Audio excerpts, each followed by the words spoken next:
Well, look who McCain took a call from right before changing his decision on repeal. Although Arizona Senator John McCain is facing a disease where the prognosis is dire at best, making it very hard to point out his treasonous actions of what might very well have been his last vote as a member of Senate. John McCain took a 180-degree turn only to spit on the American people and cast what turned out to be the deciding vote to kill what little chance President Trump had of repealing and replacing Obamacare. But what is even more furious is that it has been revealed that McCain received a call from former Vice President and Delaware Senator Joe Biden before the health care vote even took place, giving way to the belief that former President Barack Hussein Obama's own vice president and their all-time favorite female molester had actually influenced the Arizona senator to vote against his own party. Along with Biden's call, rumor has it that former Al Gore running mate, Joe Lieberman, also called him. Gee, I wonder what they promised him? McCain's vote is very strange since he himself was 100% for the repeal of Obamacare when Obama was still president. Sky News reports. John McCain's Obamacare vote praised by Chuck Schumer. The 80-year-old maverick is described as someone who strongly speaks truth to power after defying his party and Donald Trump. U.S. Senate Democratic leader Chuck Schumer has praised Republican Senator John McCain for voting against repealing Obamacare. Mr. Schumer said, "I have not seen a senator who speaks truth to power as strongly, as well and as frequently as John McCain. The very same courage he showed as a naval aviator in Vietnam, he showed last night. He's just a wonderful man. I treasure his friendship and just the fact of knowing him." Mr. Schumer also paid tribute to the two female Republican senators who also defied their party, Lisa Murkowski of Alaska and Susan Collins of Maine.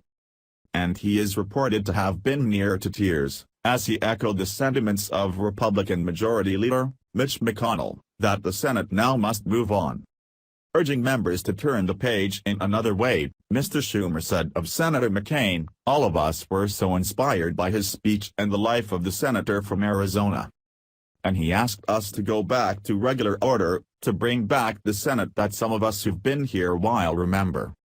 Senator McCain, who has been having hospital treatment for brain cancer, had been expected to save the bill for President Trump and his own party's leadership. But he and two other Republican senators voted against the key amendment, which was narrowly defeated by 51 votes to 49. Speaking about his decision to defy his party's leadership, the maverick senator urged Republicans and Democrats to work together for a fresh start on healthcare reform. "Our inability to address the pressing healthcare needs of the American people with meaningful and lasting reform is inexcusable," he said. The vote last night presents the Senate with an opportunity to start fresh. "It is now time to return to regular order with input from all of our members, Republicans and Democrats, and bring a bill to the floor of the Senate for amendment and debate."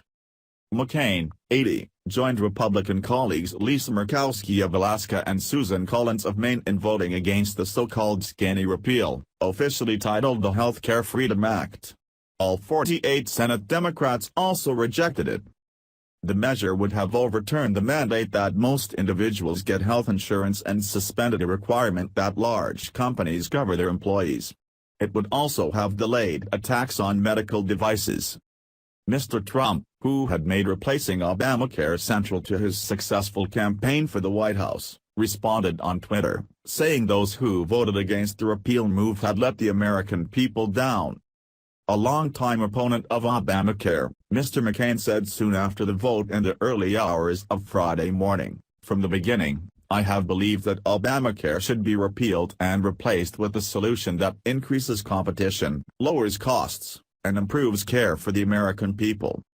The so-called skinny repeal amendment the Senate voted on today would not accomplish those goals. When you have Chucky Schumer praising you, you know you just screwed over the American people.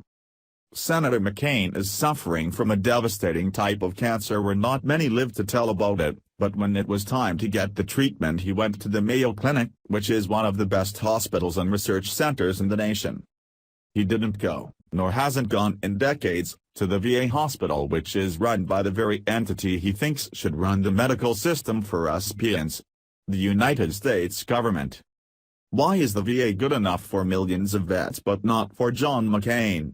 While he himself condemned us peons to a single-payer healthcare system once Obamacare collapses.